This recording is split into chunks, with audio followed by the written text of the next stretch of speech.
Hi, I'm Melissa Purley and Kelly Oddie, and we are here filming our podcast, Why Wool, for Vermont Sheep and Goat Association. And today we're at Tup's Crossing Farm with Holly and Menguc.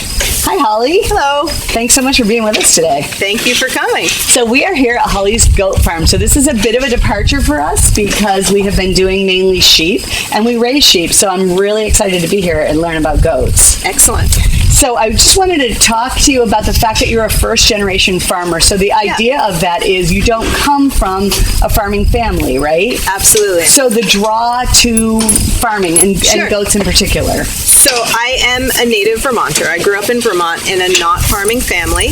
At any given time, we had half a dozen sheep, always Romneys, that we just had as pets. My mother was thinking, I'll raise some colored Romneys for wool, and they were there. And I had some bottle-fed lambs, and it was great. Yep. But that was my experience of farming.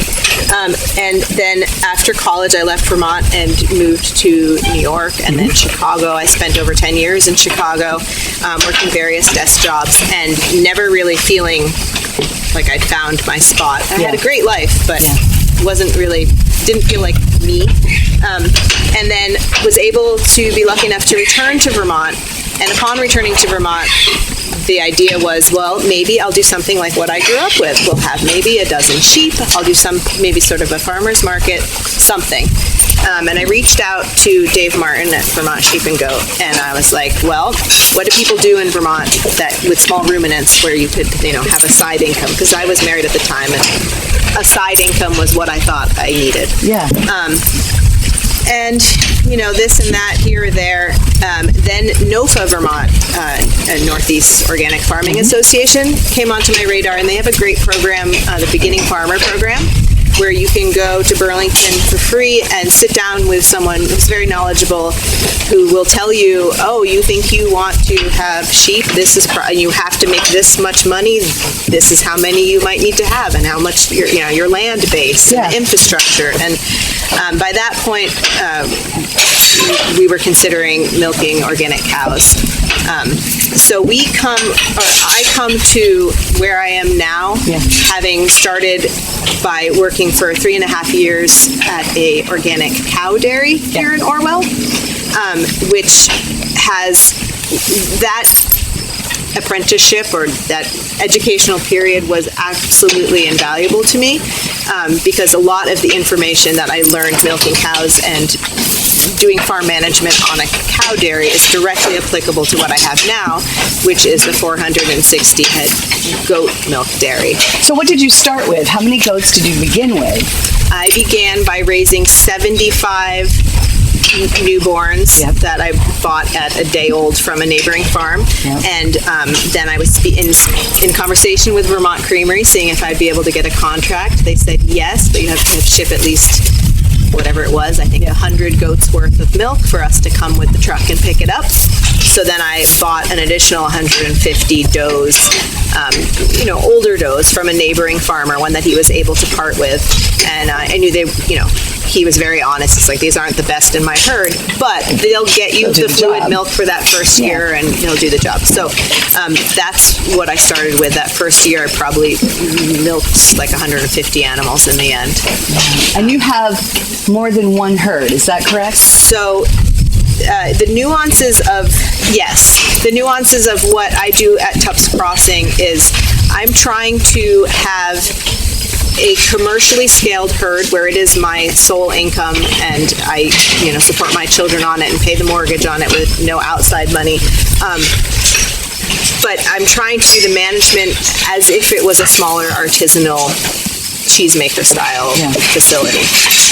So what that means for me is that it's very important to me not to be kidding too many animals all at once in great density, because to me, as one person with a few part-time employees, it's hard to have to do that birthing process in a holistic way when you can't be hands-on for every single one. Right. So what I've done is I have divided the herd into two herds, one that kids in the spring and one that kids in the fall. Right. And what you see behind here are the ones that are going to kid in September. This whole barn, most of this barn are dry animals, which means they're not lactating. They're at the end of their pregnancy. Right. And they will all be giving birth in September. Jewish boys. They will all be giving birth in September and will be rejoining the milking herd. And the girls that kidded in spring are currently on pasture out behind the main milking brook. The thing that having the herd divided in two brings to me as a farmer is a more steady fluid milk supply. And my paychecks don't go like this seasonally. Right. Instead, there's always somebody who's fresh, and there's always about the same amount of milk in the tank. And also, Vermont Creamery has a greater demand for fluid milk in the winter months because most farmers are producing most milk, highest levels of milk in the spring. Right. So I can try to offset that by having fall fluid milk, and I get paid at a higher rate for everything that gets shipped in the winter. So it's brilliant. So it is brilliant. Thank you very much. That's right, Holly, brilliant at Tups Crossing. So what I have figured out management-wise is the name of the game, if you're shipping fluid milk, is to have milk in the fall. And also, we've been experimenting, myself and together with Hannah Sessions at Blue Ledge Farm. She won a grant and included me in it very generously last year through NEDBIC, which is the Northeast Dairy Business Initiative Center, to study extended lactations. Right. So you told me about that. Yeah. So that is the other really interesting thing. It's European. It's European. So that's a very interesting thing, and actually, what has saved me financially, splitting the herd and experimenting with extended lactations has just changed the game. So one of the things I find really interesting about this is where you came from, what you did, and now what you're doing. Yeah. And the funny thing to me is, in my mind's eye, what I'm seeing is all these people maybe in an urban setting, and now instead of the people, it's goats. So much better. A goat crowd. all the bearded people. Absolutely. Fantastic. And it was very funny. You'd be milking all alone at 4:30 in the morning, listening to NPR or something during the COVID years, when everyone's talking about the workplace, stress and this and that. And I'm like, nothing's changed for me. I'm still all alone. Stress for me. So what I wanted to also explain this to me, because I think there was a typo. So it's freshening or freshing, and define that. Freshening. Freshening is for cows and goats in the dairy world is when an animal comes into milk. They have fresh milk. Okay. Yeah. Okay. Yep. Got it now. Yeah. Okay. So what I also wanted to know is, one of the things that really struck me about the when you were writing to me was good husbandry. Yeah. It seemed really important to you to make sure that your kids and does that they went to smaller spaces and things. So tell me about that, because this is kind of universal for us, right? Is maintaining good husbandry in a large flock. So how does that work for you? So I think for me, coming into what I've created now, what I'm trying to do, and I was speaking about this with Kelly earlier, I'm trying to capture the best of both worlds.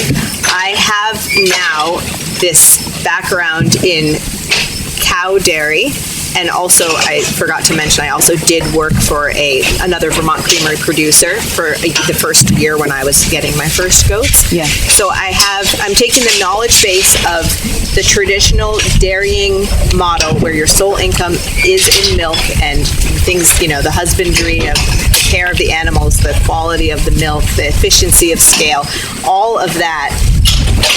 But I'm also bringing with me my background as a non-farmer, perhaps, and as someone who grew up with a handful of animals, and also my friendships with various artisanal cheesemakers and small-scale producers. So I'm trying to blend those two worlds. There is a growing demand for more fluid goat milk from Vermont Creamery, which is the company in Vermont that will come with a milk truck and pick up your milk if you're interested in being a goat dairier. So they would be, I think, overjoyed if I said, I'm going to grow to 2,000 head. I don't want to grow beyond what I'm at right now. I want to try to maintain artisanal quality in the nature of how I treat the animals, how we manage the animals, how we house the animals without increasing density, being able to give them access to pasture. I have a lot of land, but it is a finite resource. I can't, if I'm going to graze them all, that's how many I can fit on the land. So I'm trying to meld all that with, I was explaining that I'm taking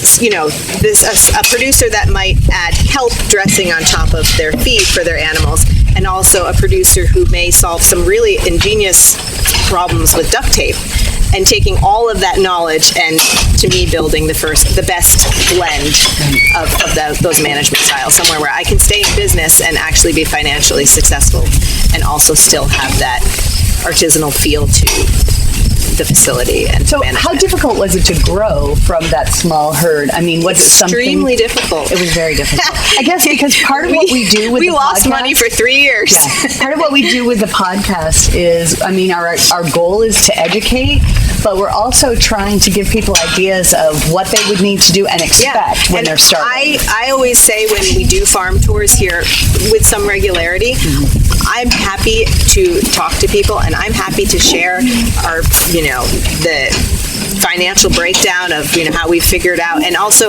Vermont Creamery and UVM last year got funding to put together a viability calculator of what inputs you'd have to get out to be trying to make the cost of production more visible for people.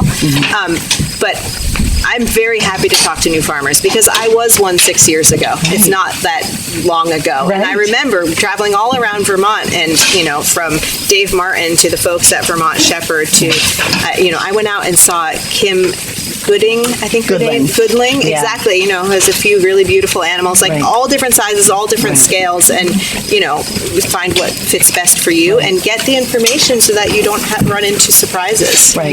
That's a great idea. That's one of the things that we talk about a lot is the farming community. And I love your story of working with your neighbor and things. So how important is the community to starting? So without those years on the dairy farm, I don't think I'd be where I am today, for sure.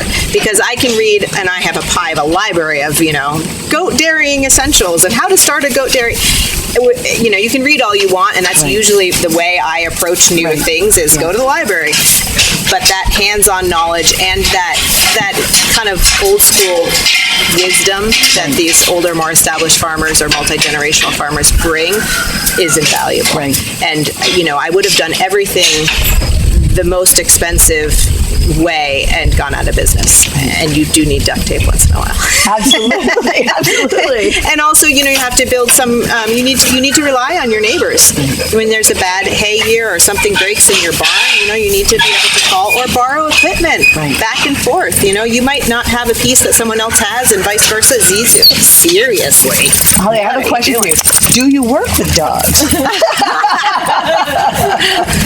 So this is Flash. She's our herding dog. She's an Australian Shepherd. She had a litter of puppies last year. This is Zizu, her son. He does not work the goats quite yet, but he has a lot of enthusiasm. And he's a pain in the butt. So Flash does work the goats or just one of them works? Usually I try to do it one at a time. I am not that proficient of a dog trainer to be able to work them together, and they seem to now respond to each other's names, which is not helpful. So someday it'd be great to work them as a team. And that was my plan. It's not happening right now. But in a sense, these are also your employees, right? These were Moss was our first employee. When we started in a rented location. We had a really hard time finding land, quite honestly. That's a whole nother discussion, I know, but access to land and finding a property. And this farm was conserved by a prior farmer by the Vermont Land Trust, which is wonderful. But finding the right sized farm for a small ruminant situation is a little tricky, and we did have some difficulty going through that process and finding facilities that were large enough, infrastructure that was large enough, which is like cow-sized infrastructure, but we didn't really want a cow-sized land base because we weren't going to be doing acres and acres of corn and soybean. And we actually are a bought feed operation. We buy all of our hay from neighboring farmers. So again, that's relying on your neighbors. The community, right? Yeah. And we knew we didn't have the funding and the finances to do that. And also, that's yet one more skill to learn. And you kind of have to be humble and know like where the limits you're limited. Like I can do this, but I can't do that, and someone else can do that. That's really good advice, right? And the funny thing is that another common thread is that everybody that we've talked to, new farmers, Chet, who's farmed forever, Dave, they still will say, I learned because I just made a ton of mistakes. Yeah. That's how I learned. Yeah. And I think it's really important that we give people the message that it's okay. Yeah. And that we can survive them and figure them out. And that's kind of part of the community and being willing to do that. I can't tell you how many neighbors we had walk through this barn with us. And we were like, okay, well, here's a cow manger. How do we convert it with goats? And should we rip this out? Should we keep that? And, there was one problem. There was a cow feed trough that was like 2 feet high and maybe 3 feet wide and 200 feet long. We were like, do we rip it out? We can't use that. The goats will just climb right in it. And it was a retired cow dairy farmer from town who was like, well, if you built on top of it, because you told us that goats like to eat up, brilliant. And that's what we still use today, this elevated manger that goes all down the middle of the main barn. And what's I your would milking? never have come up with that. Is your milking by hand? I'd be happy to show you the milking parlor. Yeah, I'd love to see that. So we have a grant through NEDBIC, a federal grant to expand our milking facility, because when I first invested in equipment, I invested in what I could afford, and I had a herd of about 125 goats and milk. Now anytime in the year I'm milking 300, 350. Wow. So it's taking us too long to milk. It's too many hours in the parlor, which then it's hard to find labor. It's exhausting for me. It's more stress for the animals because they have to be moved into a smaller area of the barn prior to being milked. So it's less hours at rest or at feed or at pasture, where they're just instead waiting to be milked. And it's less production because of that, right. The length of the milking. So we have this new grant-funded project, which is still underway. You can see elements of construction here, where if you follow me, we milk right now in what is called a single 16 parlor, which means a single refers to the fact that we're milking on a single line of animals. 16 means there's 16 coming in at a time. So this is where we milk now, and by the end of this month or so, we will be milking in a double 16, which means 32 animals coming in all at once, and the operator will come and attach here, and then turn, come and attach here. These guys leave, those guys leave, new ones come in, new ones come in. So it should double, or it should have our time. But now, how many people milk? One. Oh. So this is a one-person job with podcasts and audiobooks. And how long does that take? Right now, it's taking me 4.5 to 5 hours. Okay. So we're hoping that will be halved. Because again, the name of the game at Tup's Crossing is don't get bigger, just get better. Get better, healthier animals, get more efficient, cheeses. But we need a t-shirt, don't get bigger. Don't get bigger, better. That's a good one, yeah, exactly. Melissa Pearl. Yeah, I think that's where it's at. But to do that, getting better, the extended lactation, the kidding it 2 times in the year instead of 1, offsetting the kidding, like all those are ways to get better, to improve your financial bottom line. Yeah, exactly. More efficient. Exactly. So the goats come in, they do not get milked by hand. They get attached by hand, but this is the same setup as a cow dairy, except goats have 2 teats instead of 4. They come in, this gets attached to them, and these are auto takeoffs, which means there's a sensor that senses when the milk flow slows below a certain point, and it will stop the vacuum and release from the animal, so that it's not getting okay. When they're done, it doesn't keep. Correct. When they're done, it will come off. It will actually kill the vacuum first, so it won't just come off and make that horrible sucking, pulling sound. It will kill the vacuum and then come off. And then the operator needs to do the pre-dip and post-dip to clean the animals' teats before and after. The goats get grained in the parlor, so they're getting grained twice a day. I don't know what angle you can see it here, but the headlocks, the goats come in at the end here.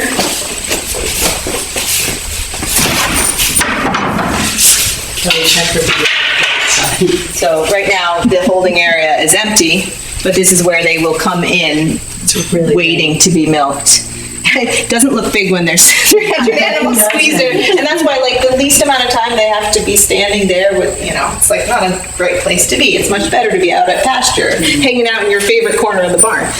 So they ramp up and they come up like basically table height, and so the operator doesn't have to bend over. And the animals, these cascade. They have to run all the way to the end. They eat their grain, and then this type of parlor system that has a ramp down the other end for the goats to exit at is called a rapid exit system. I think that was optimistically named. Good marketing. Rapid, I don't know, but it is somewhat efficient. Mind the sound. So it's operated by hydraulics. So the goats pop their heads out of the trough, and then they go down a ramp and exit. So tell me this. I don't know if you can see this. The lighting's not great. I don't know if cows, is there something, do they get used to the routine? Are goats good at being milked? Meaning goats are wonderful. They're so smart. They're patient and with a few exceptions, but yes, they're incredibly intelligent livestock animals, and they like to be with you, so they'll come in for you. They'll come in because there's grain. They'll come in because everybody's moving this direction. I don't want to be left behind. And also, I think it releases endorphins to be milked, and it feels good, so they'll come in for that. And if you're late, if something goes wrong and something's broken and you start milking an hour late, they'll let you know. You can see it's pretty quiet here on the farm. If they'll let you know that something went wrong if you get off of schedule. Now, I think when I see this, and if I was going to get into goat dairy, this would be intimidating to me simply because I would see dollar signs. And so, yes. So you said you got a grant. So one thing that I like to discuss with people thinking of getting into farming without a farming background is the fact that you cannot get a farm loan until you have been in business for 3 years.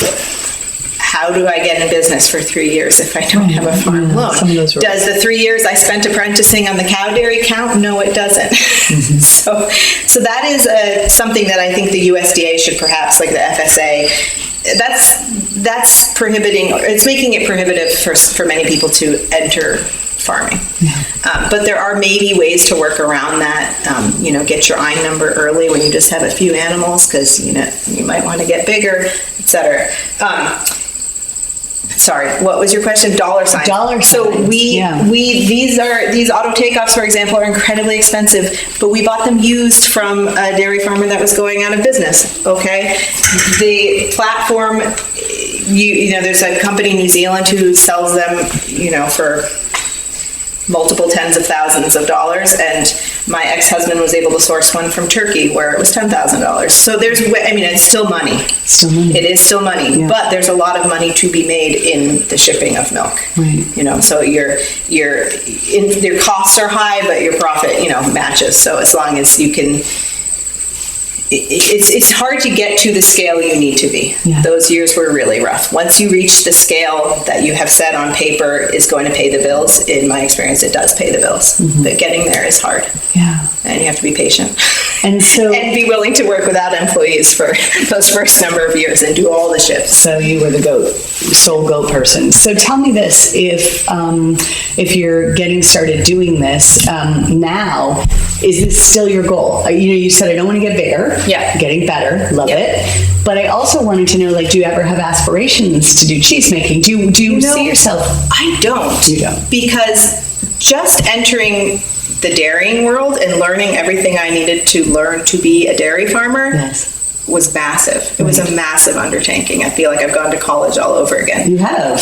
Being a cheesemaker is yet a different career. Yeah. And cheesemakers are also dairy farmers often, mm-hmm. but it is another career. And usually those cheesemakers have a partner, or a business partner, or a partner who, one does the farming, one does the cheese making. And when I started this with my ex-husband, we both wanted to be dairy farmers. Neither of us wanted to be cheesemakers, and we were aware of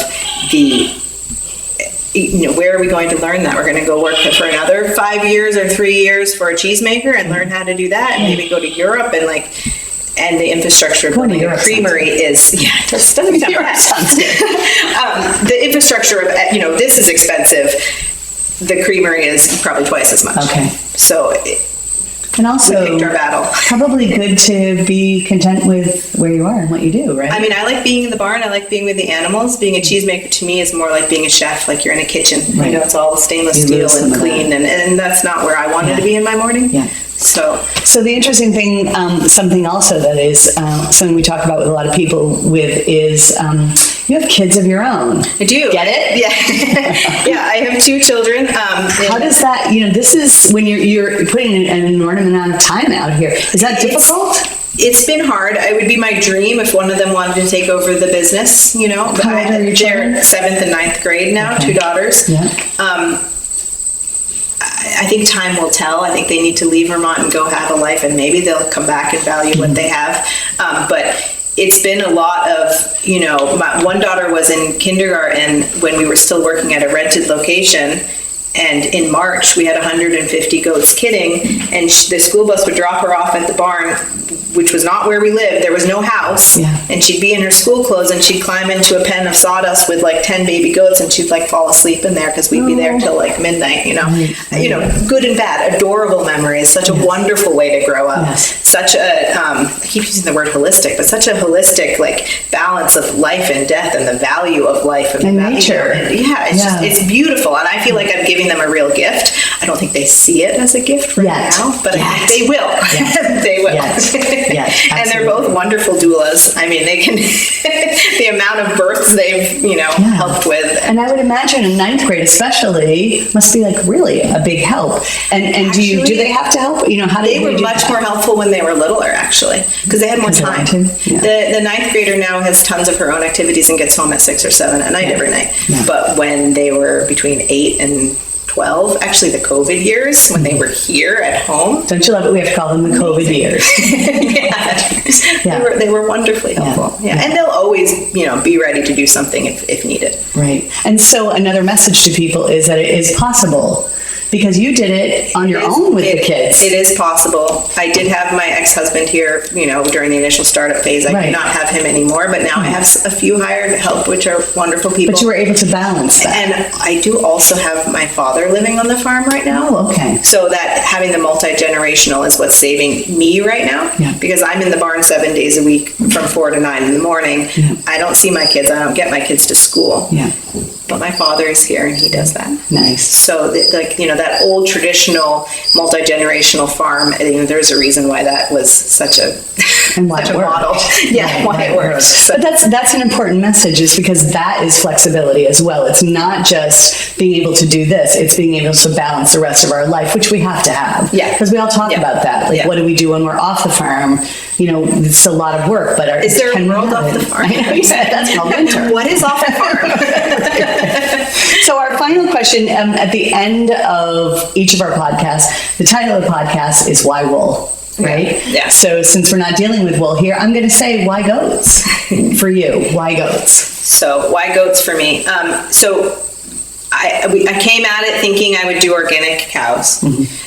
I did work with cows. Cows are lovely. Cows are not my speed. They're not my animal. You have to really, really love the animal that you're going to be spending your day with. You're going to smell like that animal at all times. Any effluent that comes from that animal, you are going to have experience with it. So you better like who you work with, right? Like your colleagues. Goats are my animal. Goats are they're very personal. They're funny. They move quickly. They're fun to work with. And they're also, this sounds kind of lame, but it's true. I was always working with the cows with a little bit of fear because there's so many injuries that happen with such a large animal. Mm-hmm. I have no fear working with the goats. Mm-hmm. And I also can look forward coming at this, having started the company when I was in my mid-30s and projecting out 30 years. I can do this in my, hopefully knock on wood, there's no reason why I shouldn't be able to continue doing this for decades. Right. Because it is a smaller animal, and it's an animal that I have, I can move from one area to another, so. Do you have a favorite? 400 goats? Of course, they all have names. But do you have a favorite? I have a few favorites, for sure. I won't ask you because we're close. So. But I can show you the milk house, and I can show you the young stock also. So this is our milk house. When we first started 6 years ago, this fit all of the milk that we shipped, and now we have substantially. This is just a really fancy table now. So yeah, we have grown. But this is an amazing difference. Is it twice the volume? This is a 250, I think, gallon. It might be 500, maybe 500. That's a 1350. Okay, wow. So it's quite a bit. And how long will that, will you be able to? That should be our, that should always be the tank. Yeah. Especially with the way I have the herd broken up. If everybody was kidding in March, if 400 animals were kidding all at once in March, the flush of milk 60 days in would probably overflow that tank. It would for sure. But because I'm separating the freshening flush into the fall and the spring, then the tank level goes like this throughout the year instead of like that. Right. And how often do they come? Twice a week. Twice. Yeah, they come on Mondays and Thursdays to this farm. And a cow dairy model milk truck comes every other day. With goats, it's a 3-day pickup and then a 4-day pickup. And does the 4-day, you're not pushing it yet in 4 days on this, you said? For the tank, we are, but it should be 5 because I've pushed more to the fall. So okay, so it should be good. So we have a mix of all the major dairy breeds here on the farm. We have the all-white breed. Sonnens is a Swiss breed that basically is the Holstein of the goat dairy industry. They are just, strong animals that make a lot of milk. Then you have the Alpines, which traditionally is a French breed. They're the ones with the normal-looking ears. They come in various colors. They typically have higher components in their milk, kind of like the Jersey of the goat dairy. Then you have a Californian breed, La Mancha, with small elf ears. This one is a La Mancha with Sonnen cross, so she came out white but with the little ears. They were traditionally, the breed was created to be an extended lactating animal, meaning a 1.5 to 2 year cycle instead of a 10-month lactation. And then we have a few Nubians on the farm, and we have a bunch of Nubian crossbred with Alpine, which are these ones with the funny winged ears, a little bit longer than they're supposed to be, but not as long as a true Nubian. Nubians traditionally are a dual-purpose breed. They're a little heavier. They can be used for meat, and they have higher protein components traditionally. But again, we crossbreed, keep the does from our highest producers, regardless of breed. There's a full Nubian there. Hi, cutie. How are you?